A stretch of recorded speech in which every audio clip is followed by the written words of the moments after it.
Welcome to Scoreboard, the podcast that explores how athletes, both current and retired, define success beyond the game.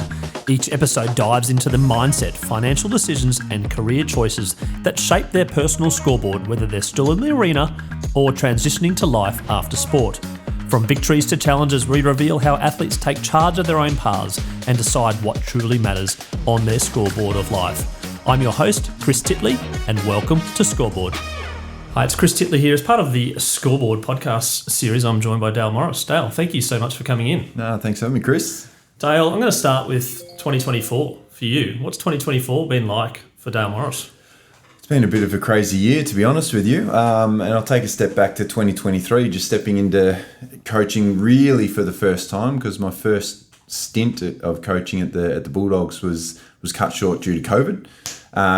But then there was an opportunity up here in Brisbane to start off my coaching journey, my coaching career, and stepped into the development space. And then an opportunity to step up as a line coach, assistant coach, and look after the back line and team defence because Jed Adcock moved on to North Melbourne. And I thought, you know what, why not? Let's go for it. So it's been a steep learning curve in my coaching journey and coaching career. And the way that 2024 finished is just, it was epic, and it wasn't a smooth season. It wasn't an easy season, but it was a season where I got to learn a lot and I got to see some of the best in the business do their thing. So it was pretty unreal. Did you know much about Brisbane per se as a place, moving up here? No, so we moved a couple of years ago, not for the opportunity to work at the Lions. It was more a lifestyle choice between myself, my wife and kids. And footy, as a footy player, it can be a bit of a selfish sort of journey where a lot is about you. You've got to prepare, you've got to play, you've got the stress, you've got the pressure, and it can be quite selfish. And that's just the nature of the beast, because you kind of need to be this. You're talking the elite, the top tier of sport in the country. So you need that element of it, but it came to a point when career ended, and it was time to give back. My wife, my kids, I don't like saying sacrifice. They invested so much into me and my career and for me to be the best that I could possibly be. So it was a matter of giving back to them, and their dream was to move to Brisbane. Right. So, okay. Yeah. Excellent.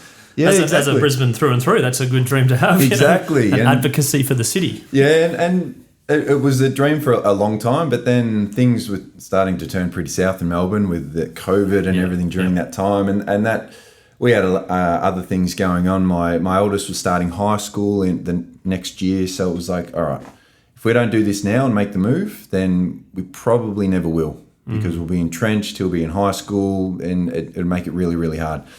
So we bit the bullet, we sold, moved up here, no job, nothing. It was just all about the family, and we moved. I was lucky enough to land a gig at Engage RM and a sports tech company, and they were fabulous. They were a great place to work for, and then the opportunity to work at the Lions in my coaching career popped up. Had a random missed call from a number I didn't know, and someone on the end of the line saying it was Chris Fagan. So I thought someone was having a bit of a lend of me, but welcome to Brisbane. Here's the prank. Yeah, exactly. Yeah. But no, we had a chat, and he said, "Come in, let's do a bit of an interview and see if you're keen, if you're interested." And that all came about because Mitch Hahn was working at the club, and they were after another development coach. And Mitchy said, "Well, I know Dale's up here. Here's his number. Give him a call. See if he's keen."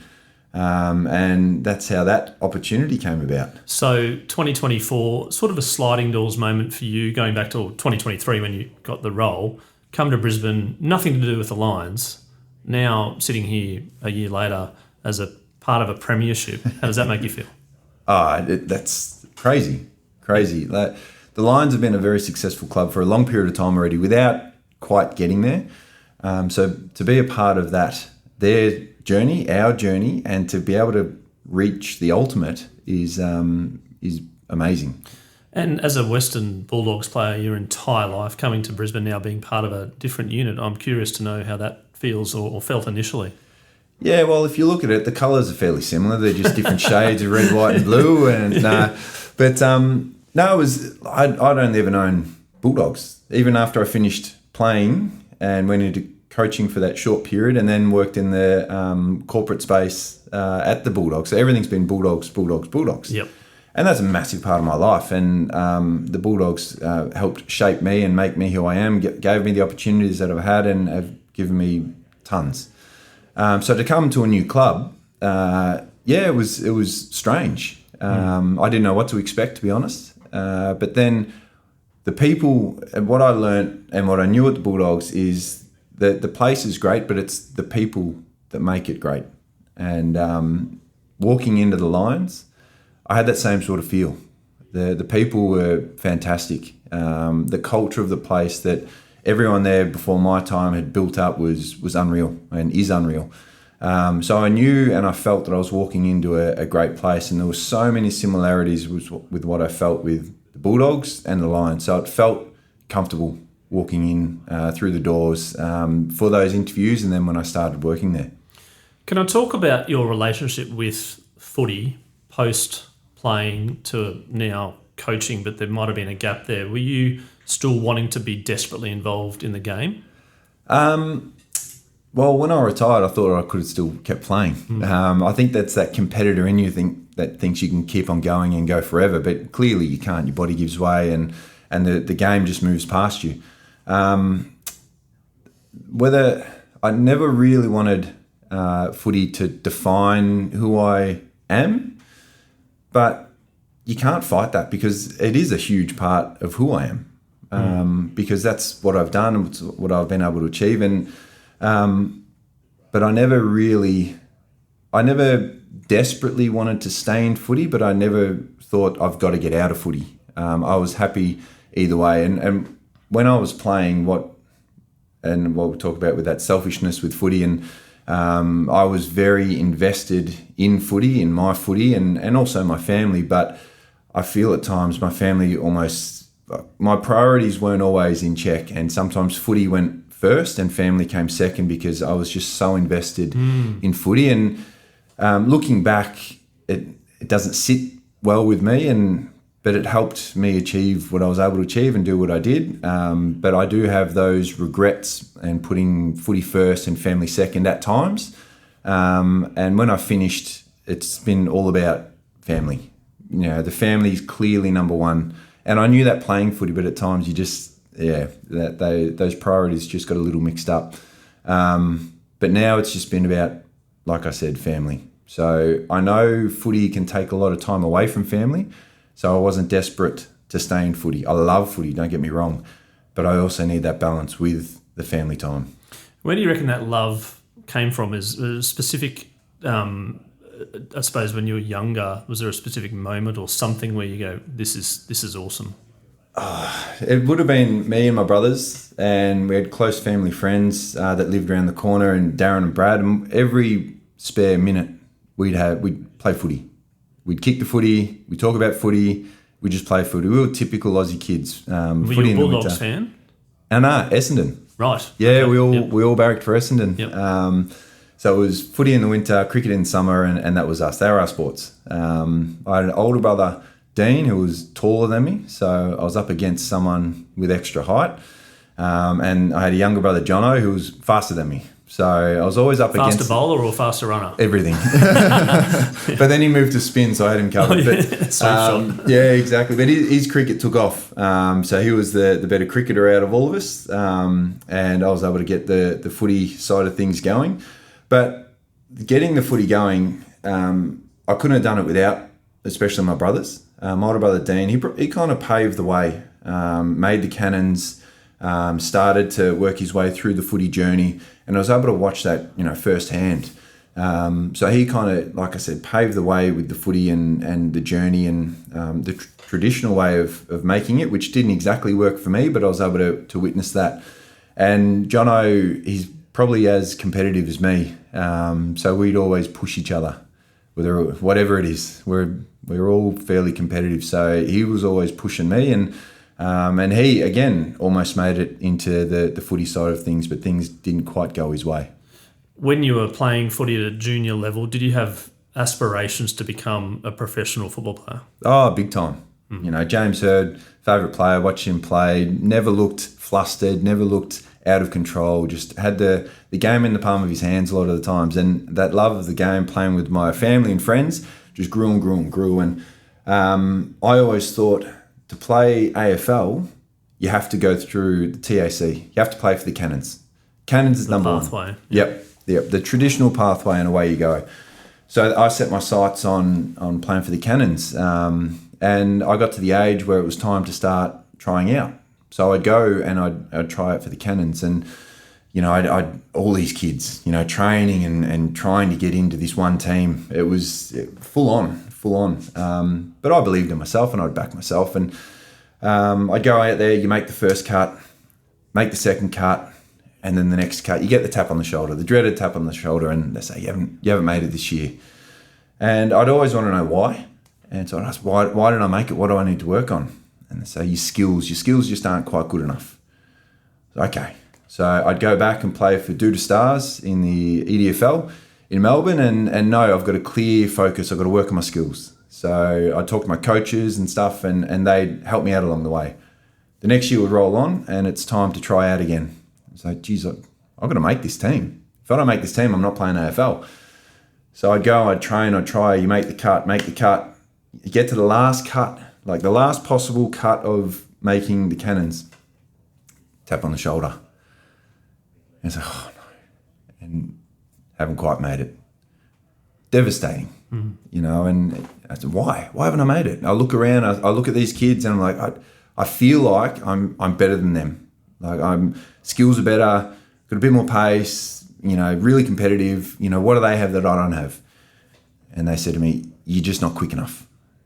And I knew I was quick enough. You know, there was one attribute that I had was pace. That I had some good pace off the mark and closing speed and stuff. So it really, really hurt. Watching these kids over the moon made the team, you know, I'm thinking, geez, they're starting their career, their AFL career. And here I am in the back of the car in tears going home thinking AFL is done. You know, a teenager, and you're thinking it's over. So it was heartbreaking for me, and I had great support from my family and friends and things, and my local footy club, you know, Duda Stars, who now they're Essendon Duda Stars Football Club. They knew about my aspirations, so they helped. As a 17-year-old playing at Dudas, they recruited a player, Simon Minton-Connell, you know, ex-AFL player, and I was able to do a lot of work with him and a lot of players at Dudas at the time. And he was a full forward and I was a young fullback in the seniors, just having a crack. And after playing a year in the seniors at Dudas, Simon comes to me and he goes, I think you've got something. He goes, I've got some mates at the Bulldogs. I want you to go down and train and try out. Nothing might come of it, but it might get your foot in the door. And back then they had a rookie day, a tryout. You'd train for a couple of days for the rookie spot at the Dogs. So I'd still nominate for the draft and everything just in case, but I was like, you know what? All right, let's do it. So we go down to the Dogs and I'd train. And I wasn't massive as a kid, and I'm training up against these guys like they look like full-blown men. Yep. And so I'm up against them, and they're doing competitive drills and all these sorts of drills, and gave it everything. A couple of days, and I was knackered by the end of it. Gave it absolutely my all. At the end of it, the Dogs came to me and they said, you know, not quite, but we want you to come and play for Werribee in the VFL. They're our affiliate team. So whoever doesn't play in the Bulldogs, they go back and they play for Werribee. We can keep an eye on you and watch you develop and progress. And they said, you know what? You never know. You never know. And I was like, let's do it, you know. Mum and Dad hated it because they had to drive from West Meadows to Werribee 3 nights a week because I didn't have my licence. And so I put a bit of strain on them. But for the next 4 years, I went and I played for the Werribee Footy Club in the VFL. Started in the Development League and then was able to move my way up and get into the seniors for the last probably 2.5 years at Werribee. And during that time, I'd also send my videotape to all the AFL clubs. It started off with the VCRs. Yep. And then it moved the to VHS. Yep. Yeah, and then it the VHS, and then it moved to the VCR went into the VHS. Yeah, that's right, and the DVDs. Yep. And then the USBs. Blu-ray? What about Blu-ray? Yeah, so I evolved with technology as well over the years, and Mum and Dad were great. They helped me put all that stuff together. Before all that, so you'd have to mail them out and everything, and each year there was only a few clubs that ever got back to me. The Dogs were always one of them. Right. Okay. And I got letters from a couple of other clubs as well, but the Dogs would always get back. So at the end of each year, I'd also go and do a pre-season with the Dogs to try out and hopefully get rookied, maybe drafted if I'm really lucky. And the way I looked at it was, if I don't get picked up, I'm going to be that fit and ready for the VFL season that I'm going to be ahead of everyone else. So it's going to give me a leg up for the season, and then hopefully that's going to improve my chances to ultimately get drafted. That's a fascinating way of looking at a trial, really, or a camp, I suppose, is the massive positive to go, well, I'm competing with people that potentially, may be selected, therefore probably better than me, but therefore if I go back, then I'm going to be better than this group, so then I can improve. Yeah. Well, these were AFL pre-seasons. I'm training with Scotty West, Brad Johnson, Chris Grant, and I'm running around with these guys going, how good's this? And again, I had nothing to lose because I can take everything that I learn, everything that I can develop back to the VFL and implement that. And then during the VFL season, I get to play against AFL-listed players. And each year I'd come up against AFL-listed players and I'd start beating them. And the belief started to go, say, you know what, if I can just get a chance, I reckon I'll go all right. I know I can beat them. So I just need to show someone and get on a list. So every year for 4 years, I'd try it for the rookie spot at the Dogs. And each year, almost. And on my last year, again, train, do the pre-season, try out, and then not make it, go back, play VFL. And then on that last year, I thought, if I don't make it now, I'm getting too old to get rookied, because it was a cutoff. I think it was 23. If you're older than that, you're too old to get rookied. I'm getting too old, So what am I going to do? I started talking to local footy clubs about getting $400 a game. Upping my hours at Claudio's IGA in West Meadows because I needed cash. I was a young man wanting to go out. All your friends have sort of got jobs or whatever it might be. Yeah, exactly. But I'll never forget that pre-season at the Dogs, that final one to get rookied. We would have been about 11 kids trying out, most we've ever had. I was like, that'd be right.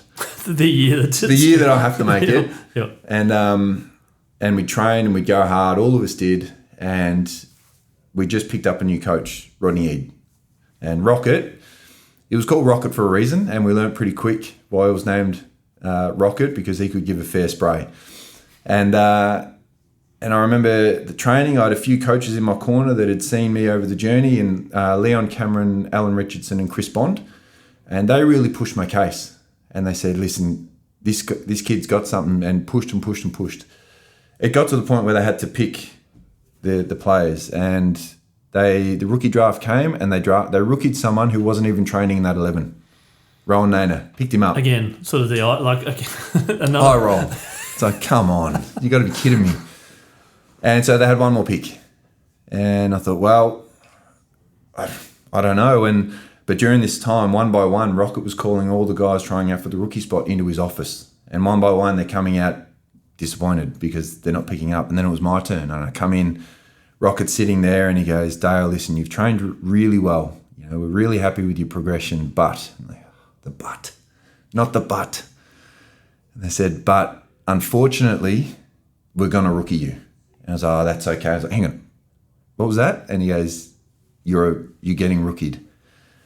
And the smile on my face, and the skipped out of the room, and that training session was one of the hardest ones we did all pre-season, but I did it with a huge smile on my face, and now the rest is history. So there was a lot of lessons learned and a lot of resilience over the years and over the journey to get just an opportunity. But having that positive outlook on things and leaving no stone unturned and just having a crack and seeing where it ended up ultimately gave me that opportunity, and that network and support that I had from the coaches, the family, the friends and everyone all came to that point in time. Lacing your boots up for the first game for the Bulldogs, how clear is it, the memories? Crystal. Never been to Marvel Stadium before that, or back then, what was it, Colonial or Telstra or one of those. Never been to the stadium before. So this is my first time going in. My first game, Chris Grant's 300th game. To celebrate my first game with a club legend in his 300th was incredible. To say I was nervous was an understatement, but I also had this sense of calm and readiness because of the journey I'd had in the 4 years at Werribee, playing on AFL players, tall and small, and holding my own and beating them. I knew that I was ready. The nerves came because I just wanted to play well, but the calmness came knowing that I'd done the work. And running out on the ground, the cheer of the crowd and the smell of the grass was absolutely everything I'd visualised since a kid on playing my first AFL game, and then some. So each night, or many nights a week, I'd lie there and I'd visualise and I'd dream and I'd think about what would it be like playing AFL. Running out and hearing the crowd going nuts. The smell of that grass, the feel of the air, and using all your senses and almost getting chills up and down your spine like you're actually there. And then to have that moment was incredible. Rolling out, first opponent, Mark Rasciuto. I come out and I'd always shake hands with my opposition as a sign of respect. Every game, shake their hands, wish them well because it's a game. Yep. We're there to compete against each other. Once that handshake's done, it's on. And I learnt that quickly against Adelaide, round 5, 2005, in my first game. Shake Mark Rasciuto's hand. Good luck, mate. He goes, well done on your first game. Oh, thanks. Bang. Massive elbow in the guts. I'm down on my haunches. I can hardly breathe, being winded. The ball gets kicked out to the wing. He takes off, and I'm trying to run, and I'm winded and going, holy shit, what is this? Ball goes out, and I'm like, whew, this is on. And then at quarter time, Rocket comes to me and goes, Andrew McLeod's getting off the chain. You're tagging him. Tagging him everywhere. I was like, okay, that's pretty cool. And was able to hold my own and beat him. Luke Darcy put on a show and kicked the bag. We're able to get up and win. Got the Gatorade shower at the end, celebrate with friends and family. And it was, everything I'd ever dreamed of and more. The dream of playing AFL football as a kid, which you visualised and it ended up coming to fruition and everything more than that. After game one, what were you thinking in your head around, the next dream? As a player, I always played on the edge. I always thought this could be my last game. I might get dropped next week. Career could be done. So it's probably not a healthy way to look at things because you're always, there's a lot of stress involved in footy. But getting that taste of the first game, I never wanted to let that go. And luckily enough for me, I wasn't dropped my whole career, which I guess that mentality of thinking this could be your last game, you're going to leave it all out there. And I always say to my kids is, if you try your best and give it everything you've got, you'll never fail. And that's exactly what I did. Went out with every game to give it absolutely everything I had for the fear of there may not be the next week. But the ultimate goal for every football player should be to win a flag. And that's what I was then visualising and dreaming about and thinking about it. That little Oz kicker putting the medal over your neck, you're giving them the hat, giving them a high five. The crowd noise, the grass smell, the feel, going through moments in games, winning those moments, taking those moments, and ultimately doing your best for the team. Not being the best player on the ground, but doing what you can for the team to get the result for the team. So that was my next dream, I guess. So in your career, 253 games for the Bulldogs, a little bit of research, 213 games before the grand final. Yep. And you've coming on to the grand final in 2016. The visualisation has been in your brain for 213 games. Yep. Can we talk about that day? Oh, incredible. everything I'd visualised there were no surprises. Running out on the ground. Had you been to a grand final as a spectator? Yeah, during our time at the Dogs, we went during the Sydney West Coast Grand Finals as a team to experience a grand final. So I got that feeling of what a grand final is like, and they were two epic games. And that they were came down to moments, which we'll talk about in a second, right? No, exactly, and that's what I learnt and what I took away, and from watching so many grand finals over the years and not playing in it, and it would infuriate me that I wasn't playing. I'd hate it. I'd never watched all those years. I'd never watched the final siren. I couldn't. I wanted to be there for the final siren as a player. Yep. As a player, I wanted to experience the final siren on grand final day as a player, not sitting watching TV and not being a part of it.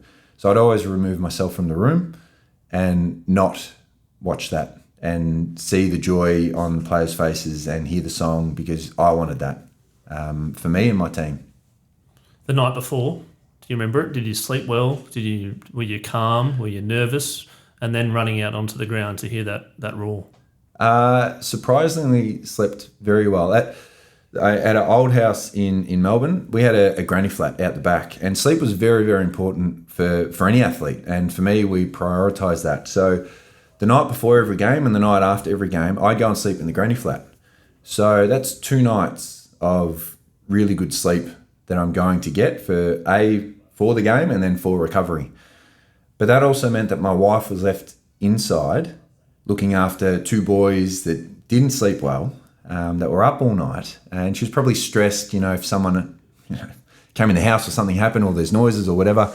So that's over 500 nights of sleep that I owe my wife, because she gave me 2 nights of sleep during the career. And you've done the maths on it already. Yeah, she's been slowly chipping away on those, but sleep was a priority. And before the grand final, didn't change, but the whole visualization that I'd been doing and the journey that I was on, I was nervous, but I wasn't that nervous that I wouldn't sleep. So I'd go to bed, normal time, normal everything, and slept really well. So yeah, slept fine the day of the game. And during that final series, I was also managing, I fractured my back. So there was a lot going on and a lot of uncertainty, even the week into the grand final, whether I'd play or not. I knew in my head that I'd play, but I had to do fitness tests and things, and had to do a sneaky fitness test on a Wednesday on the day off. And funny story, actually. So I go in there to do the fitness test for my back and Achilles, and had some things going on. And usually media aren't going to be there on a day off. But Peter Gordon decided to pull his own media get together on the balcony at Winton Oval to promote the grand final and to have a chat. So we open the roller doors. I'm about to run out. The coach is going, go back inside, because all the media are up there. Yeah, and so we're waiting and we're watching the clock, and they're on the phone to the media team going, what the hell's going on? We've got to get rid of him. Moz needs to train. It's a fitness test. And so they start ushering everyone out. There were only a couple of media that were like, that's odd. Let's hang around. There must be something going on. And we were all fenced off, but they were able to find a little hole in the fence and film, and they filmed me training. I didn't know that. So I get through the fitness test. Everything's fine. My son's there and stuff, and they're just watching. And then I'm leaving. Camera, boom, in my face. Everything all right? I was like, oh, yeah, everything's fine. Just come in, get some treatment and stuff. And they go, did you train? Nah, didn't train. No fitness test, everything's fine. Nah, it's a day off. I don't train on a day off. Not knowing that they filmed the whole thing. And so they finish and drop the cameras and everything, and they go, listen, we filmed you train. I was like, what? Why didn't you tell me? And said, well, we wanted to see what you're going to say. They didn't run it and all the rest of it, but yeah, maybe look like a dill there for a minute. And to the grand final, there's been a few blowout grand finals. There's been very close grand finals. Yours is one etched in history as being a close grand final, and you talked about moments in life, and you made 653 tackles in your career, but you're well known for one particular moment towards the end of the grand final. Can you talk about that moment and how that, I suppose, is a culmination of all this blood, sweat and tears that you've got to the point of the grand final, and then those last 5 minutes? Yeah, I'll take you back firstly. So at the Dogs, we made prelims 8, 9, 10. And there was time. I feel we had a really, really good team back then, and should have won. Should have made grand finals. And looking back and reflecting during those games, we didn't, because there were moments in the game that we didn't. That me personally, that I didn't win and that I didn't take. And I learnt so much during that time, and never wanted that to happen again. Then 16 rolls around, and yes, I've got my moment, but you watch that game back, it is full of amazing moments. Shane Biggs on the half-forward flank, fighting and scrapping, multiple efforts to win that ball. Zane Cordy's goal from the boundary line was incredible. Tom Boyd's massive kick. Jordan Roughhead takes a clutch mark in the middle of the ground. Easton Wood, Matthew Boyd, all these boys had moments and took them. And I guess my moment on Buddy, I knew I'd always do a lot of research on my opponents coming in. I'd study them, I'd look at what they're really good at and work out how to beat it, but I'd also look at what they're not so good at and how I might be able to expose that. And I'd also look at other things on maybe what they're like during the game and what's worked, whether getting stuck into them, roughing them up, hitting them, whether they go missing, or whether giving them space and maybe just talking to them, keeping them calm, puts them off their game. And I saw with Buddy in previous games, and I learnt lessons on this as well, that if you get stuck into him, it almost fires him up and he wants to prove a point. So I didn't want to do that. And I also saw with Buddy that overhead marking wasn't his best strength, and he'd tend to double grab with overhead marks. The tap to the second catch, the comfort tap into my arms. Yeah. He'd still be able to take that one mark clunk, but percentages said that a lot of the times it was going to drop for that easy chest mark or take the mark out in front of him. So I knew there was a window. There was an opportunity that if there is an overhead mark that Buddy's going for, there's a chance to swat the ball away before he takes that second grab. And during that play, I was in great position on Buddy. I'd beaten him to the outside. Sydney was shaping out from a kick in, I reckon, but then they cut inside. So my positioning has gone from really, really good, strong positioning to now I'm vulnerable. He's got the middle. So I quickly had to adjust, and the kick goes straight to him. And Buddy's a beacon. They'll kick it to him wherever he is. And the ball, I noticed, was up high. So he's going to try and take an overhead mark. So I've scrambled to get to him, and I can't beat Buddy if he's jumping and stretched up. I can't reach. I'm not tall enough. I can't out-jump him. So I needed to take my moment in that window. The ball comes in, goes up, and he's going for the double grab. So I was able to swat the ball away on that when he went for that second grab. And the ball spilt out, and Sydney were able to get onto it. And I stayed to provide shape at the contest. I didn't want to leave and open up the front of the contest because they're going for it. And I thought that they were going to come and just try and go through the contest. But Buddy spat out through the middle, and they saw him and they handballed it out to him. I thought I'd lost us the grand final. I thought I'd stuffed up here. I've let Buddy go. So I've just put my head down, and I knew I had to make up for it. I knew that I had to just go and get him. And when he gets it, and he hurt his ankle in the first quarter, and I reckon that was playing on him a bit, because Buddy, shaping for a left footer through the middle, would cut. He's an elite field kick, and he would have hit someone. But I reckon that little niggle that he copped in the first quarter just made him have an extra step to straighten up. So he gets it, his back's turned to me, I'm closing space, and he doesn't see me. And I know he doesn't see me, so I know there's an opportunity there. And because he takes that extra step to turn into the middle, I was able to tackle, and I knew I had to pin his arms and swat the ball away because he is strong and he'd fight the tackle. And it was able to be executed perfectly. I get him to ground. I'm buggered. I haven't been on the bench. I'm cramping. I'm thinking, geez, what am I going to do with this kick? But Tom Boyd comes and swoops on the ball. He picks it up, and he launched the biggest kick I've ever seen from the square, and the sound that ball made, the thud, and he just hit it so pure, And I'm lying on the ground, arms around Buddy, looking at this, and she goes, "Boof." And the shape of that ball coming in, it was like someone had it on a rope and was pulling it through the goals. And it kept coming and coming and coming and coming, and then it bounced. And when it bounced, it looked like it bounced straight up from where I was. I was like, oh no. But it bounced through, and I saw the crowd go absolutely bananas. And then I turn and I see Tom Boyd with Toby McLean on his shoulders just running around down the wing, and I thought that was epic. And I'd spoken to Boydie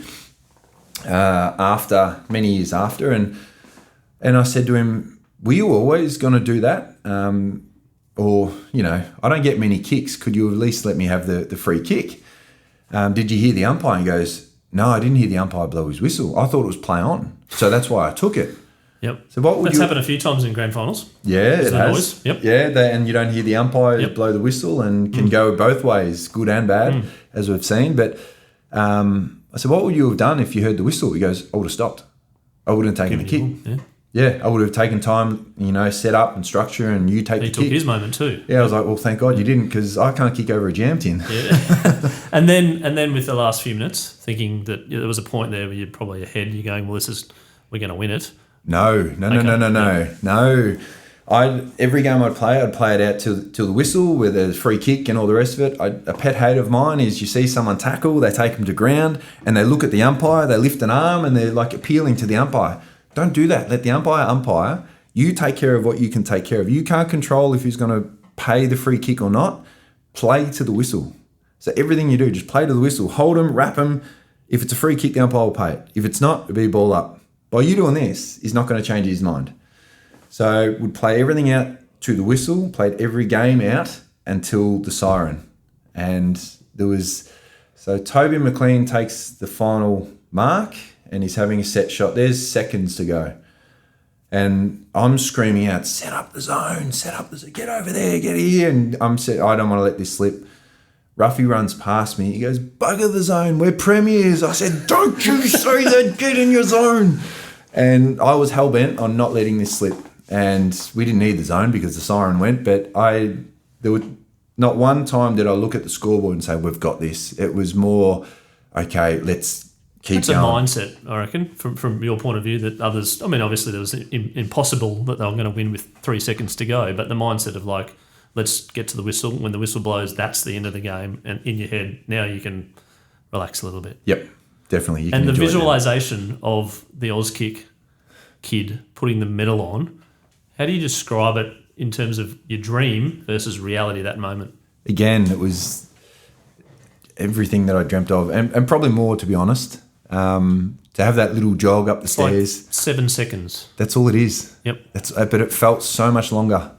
And it was so special, not only for me, but for my family, for my friends, for everyone who'd converted from those Essendon supporters to Bulldog supporters. As soon as I got drafted, to being there every step of the way and supporting me. My wife, my kids, investing in my career just as much as I had. My mum, my dad, my brothers, everyone. It all culminated to that moment. And to come up and jog up and see, and jogging to that stage and be like, it's happening. This is it.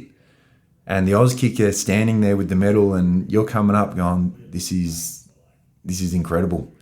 And then I just didn't want to stuff it up. He puts it on, you put the hat on, you give the high five, and it's like, wow, that was epic. Very special. Before we get on to some characteristic traits of you where you can sort of say yes or no, I am that type of person, I'm interested to know what advice you're giving to some of the Lions now that have experienced that moment. Some might have been 19 or 20 years old, and some at the end of their career, that special moment now coming into the following season to go again. My only a regret of mine is I didn't visualise winning 2 medals or 3 medals. It was all about the one, and then you win the one. It's like, now the scoreboard changes. Yeah, it does. It does. But every year in every preseason, I'd go with the goal of making finals. You've got to make finals to give you a chance to win the grand final. So whether we could have been the worst team in the competition, I'd still have the goal at the start of the year to. Our goal is to make finals and then win finals, win a flag. Each year was to win a flag, but the goal was you got to be in the finals. You got to be in it to win it. And both years, Bulldogs and Lions, very unique. In their own way. The Coming outside the four. Outside the four. Yep. Ryan Lester always joked to me that the recent premiers, there's always an outlier, and the outlier was the Dogs because they win it from outside the four. Now there's two outliers. It's the Dogs and Brisbane. So they'll be talking about the Dogs and the Lions as the outliers. But the difference being, Lions have been successful for a long period of time. Top four, best team, could have won flags before this one. Dogs almost came from nowhere. And whether people say snagged one early or whatever they might say, but hadn't had that long period of success. So we get the win and probably out of the blue a little bit from 7th. And you got to remind yourself that we were 7th. We weren't the best team in the competition. There were 6 teams above you at the end of the year, right? We only just got in. Yep. We had to fight and scrap and got in and made 7th. And you had to stay undefeated as did the Lions, yeah? Yeah. So the Dogs get 7th. The expectation is next year, premiership favourites. So, well, hang on. We weren't even top 4. So we still saw ourselves as that team, but the weight of expectation, I think, maybe got on top of it. We became the hunted. Which the Lions potentially will be next year. Yes, definitely. And again, the difference being the Lions I reckon they've been the hunted for a lot longer because they've been such a successful club, making grand finals, making prelims, being in the finals for a long period of time, that the players that are there, it's nothing new. We've had this before. The only difference is now we've won the flag. So maybe there's a little bit more of a sharper edge with being the hunted, but we're still hunting. We're not looking at this as a one-off. You want to create a dynasty. You want to create something special. And so yes, we got it last year, but this started a while ago. So I've come in now, but there's players there and coaches there that have been building this for a long time. So that whole complacency bit, I don't think will be there. And we'll come in with the same goals, the same motivations, the same determination as we did this year, next year. And in the same breath, there's going to be teams that are going to improve. There's going to be teams that are going to want that mantle. And that's the nature of the beast. You saw it this year, teams improve out of sight. So it's going to be an interesting year, and you can't afford to be off, 1, 2, 3%. The competition's way too even. So it's going to be interesting to see how it all goes. All right, let's get on to some fun stuff. I'm going to throw a word at you and you're going to say whether you're that person or not and potentially why. I'm going to start with confident. Yes.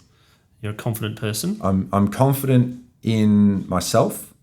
I'm confident in my ability. I'm confident that I know what my ceiling is with my ability when it comes to my ability. I'm not a amazing kick who can dart a ball 50 metres, but I know what I'm good at. Your superpower, as Paul Roos put it in a previous interview. Exactly. Knowing your superpower. Exactly. And you need to know what you're good at. You need to know what you're not so good at and work on that as well. But you also need to work on what you're good at, what you're really good at, what sets you apart. And I use that, and there will be players in the team when I was playing, they would compliment what I'm not good at. So I'd one-on-one beat my opponent, take a mark, there's JJ run a pass for a handball. There you go. Because he's better kick than me. Knowing what's best for the team is having that team first attitude will go a long, long way. I know the answer to this. I'm going to throw it out anyway. Resilient. Yep.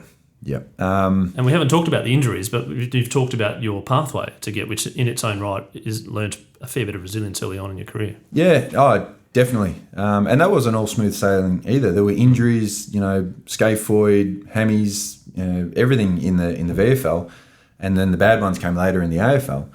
But it builds resilience. It tests how badly you want this, and it can help shape like all that stuff that happened and not making it. If I'd have made it as an 18-year-old, would I have been there at 36? Maybe, probably not.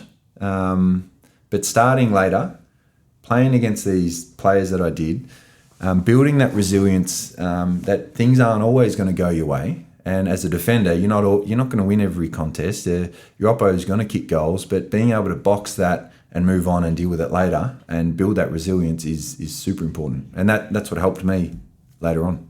Superstitious. I am.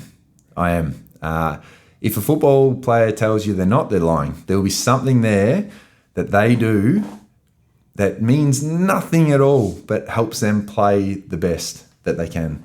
Me? Yeah. Righto. I'd always wear blue jocks.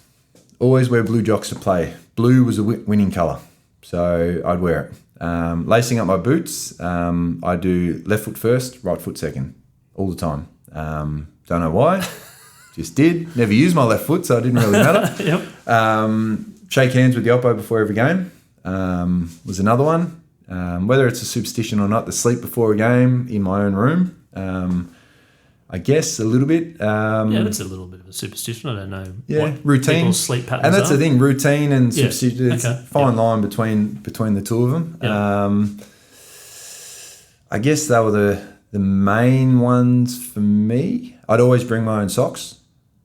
Okay. I never, players get given socks each week from the property steward, but I'd always keep my own, wash them, and there's on the AFL socks, there's a little AFL logo, right? And sometimes when the property steward, they do the washing and pair the socks, both logos will be facing the same way.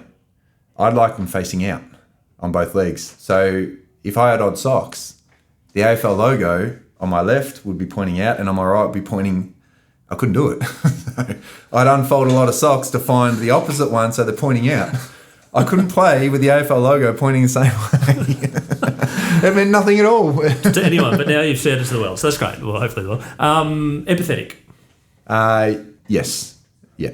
You need to be empathetic. You need to understand what people are going through and be able to relate with them. It's a key attribute, I feel. Definitely. Serious. Yeah. You're a serious person? There's times when you need to be serious, yes, definitely. Don't get me wrong, I played footy for the fun, but I'd like to call it serious fun because it's not all fun and who cares and be blasé. This is serious fun. You want to get out there and you want to have fun, but there is a very serious element to playing AFL footy. There's injuries, there's careers, being an AFL player is a very strange job. Close mates, very close mates when I got drafted. And we're all fighting for one position. I was lucky enough to get that position, which ultimately cost my mates their jobs, which ultimately they get delisted and have to look for other jobs. And over the journey, and lucky enough to play a long career, and then players come and go and your mates, you're with them every day and then all of a sudden they get delisted and they're not there anymore. You still see them outside of footy and stuff like that, but it's a very, very strange job, unique job where you're competing against your mates for the same job, which can then either cost you or them their career. Structured. Yep. Goes along a little bit with that superstition, I suppose, doesn't it? Yeah. It does. It does. So you sort of, if something's a little bit amiss, you feel it. I used to be very, very structured, probably the majority of my career until I hit about late 20s, early 30s when you have kids and structure's out the window. Mm-hmm. But before that, very structured with what I ate, when I ate, with everything that I did, because if I didn't, I can't play well.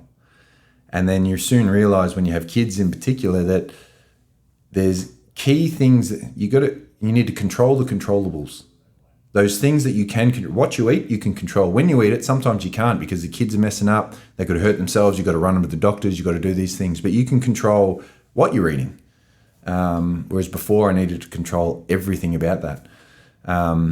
So that structure, it didn't completely go out the window, but it had to be more flexible because life happens. You can have the best laid plans and structure in the world, but spanners get thrown in the works. You talk about injuries during that, during the Dogs in 16, and I injured my back and fractured my back there. After the first final against West Coast, we played against Hawthorn at the MCG, and I had injections in my back, nerve killing injections to be able to play because of the pain and things. After playing that game and flying back, the day of the Hawthorn game at the MCG, I woke up and I could not move. And you talk about, I like to get up and stretch and move, and I was stiff as a board. I rang the physios at the Dogs and I said, we're in trouble. I can't move and it kills. They said, get your stuff. I'm usually early. I get there, a few hours before the game where everyone's a couple of hours. I'd get there super early. So you'd get there when there's you can hear a pin drop. Yep. You can just, and are you visualising? Yep. It's the calm before the storm. I like to get there, and we played a lot of games at Marvel. I'd get there. The trainers are still setting up. They haven't even put the sponsors' logos on the walls, but it just became second nature. Oh, Moz is here. Yep. Beautiful. And what? Just on that, what was your best time to play that you thought? I liked the Arvo games. The Saturday or Sunday Arvo games. Yep. Yep. So the grand final time slot, I love that time. So you get up, you eat, you go, you play, you get home, you can eat, you can get a good night's sleep. You're starting to, from the sleep, you're getting a little anxious. So night games, you'd finish by the time you cool down, you have your meetings, you do all that, and you get home, it's late, like 11:30. And then you're off to the bed, right? By yourself. No, but you can't sleep. Yeah. I'd be out there. So I'd sneak inside, and I'd always get... Yeah. I'm fairly strict with my diet during the week, but then after the game, it's just anything goes. Have whatever, spoil yourself. So I'd go to Macca's and get whatever, because that'd be the only thing that was open as well for night games. So I'd get home, not make any noise, go out the back door, straight in the granny flat, sit on the couch, Macca's everywhere, Xbox on, ready to go. Didn't watch the replay? No. Okay. So, but I was a shocking sleep. Could not sleep. After the night games? No. Couldn't sleep. So I'll be lucky to get 3-4 hours sleep after a night game. And I didn't have to review the game, because after every game, my parents would ring me. And between them, they never missed a game, right? Interstate, at least one would go. So after every game, I'd get a call. If I'd played a good game, Dad would call. If I played a not so good game, Mum would call to make sure I'm okay. Dad wouldn't talk to me for a couple of days, and then he'd ring me and go, what the hell are you doing? So they had a little conversation, you reckon they were going, it's good about, no, you call. Yeah, pretty much. They're assessing my game on the way home, and then they knew when I'd be driving, and if it was Mum, it was you'd see who was ringing. Yeah, Mum's ringing going, geez, was I that bad? Where's Dad? I had instant feedback from all of that. But definitely that day time slot was the best way to play. But I'd, again, get there super early for the calm before the storm. I'd get out on the ground, and we're playing at Marvel Stadium with a roof over the head. So the surface never changed, but I'd check the surface. I'd go out and see how soft it is. I'd take my molds, my screw-ins and my hybrids to every game, just in case I need them. And I'd take a spare pair if I have a blowout and if something would happen. I'd take multiple socks for the same reason. How's your suitcase for an overnighter in Sydney? I'm a serial overpacker. It's massive. But I'd go out there and I'd pace the ground. I'd start in the middle. I'd go down to the square. I'd check the 50, check the other 50 in the square. Just go to make to sure wings. it's all lined up and everything. Yep. The ground never changed, but I'd do the same thing. But for me, it was all about the preparation, because as soon as that siren goes, anything can happen. So it was about just ticking those boxes. I'm ready. Whatever the game throws at me now, I've got it. So it gives you a sense of calm and readiness for that chaotic beast, which is the game. I didn't play a good game every game, but I felt ready for every game, whether that's looking at my opponents, checking the ground out, overpacking my suitcase or my footy bag. I never sat there and stressed and thought, have I got this? Have I done that? It was just tick, you just get ready to play now. One final question. You're a visualizer. I can sense that you've told me about the visualisation, playing your first game, getting the AFL medal. Now you're sitting here as working with the Lions. What's the visualisation for Dale Morris now in the future? Yeah. To be honest, I battled with this when I finished because it's so clear when you're playing footy what that ultimate goal is. So great, I'll visualise, I'll think it, I'll dream it, I'll feel it, I'll do all that. And then when I finished, it was a bit of, what now? What am I going to think about? And it took a little while, but then what are my priorities? My family, and visualising, having fun with them, giving them everything that they deserve, and paying back everything that they've given me and things really helped me with that visualisation. And that's going to look different for everyone. Because everyone's got their own kids and circumstances and whatever, and their dreams as a family on what they want. But at the same time, and when I got the gig at the Lions, I was like, how cool would it be to win a flag as a coach? Even though I was a development coach. And so you start lying back and thinking up in the box, grand final, geez, it'd be nice if we're smashing them at half time and cruising to third quarter and the final just happened. Knowing that we've got it.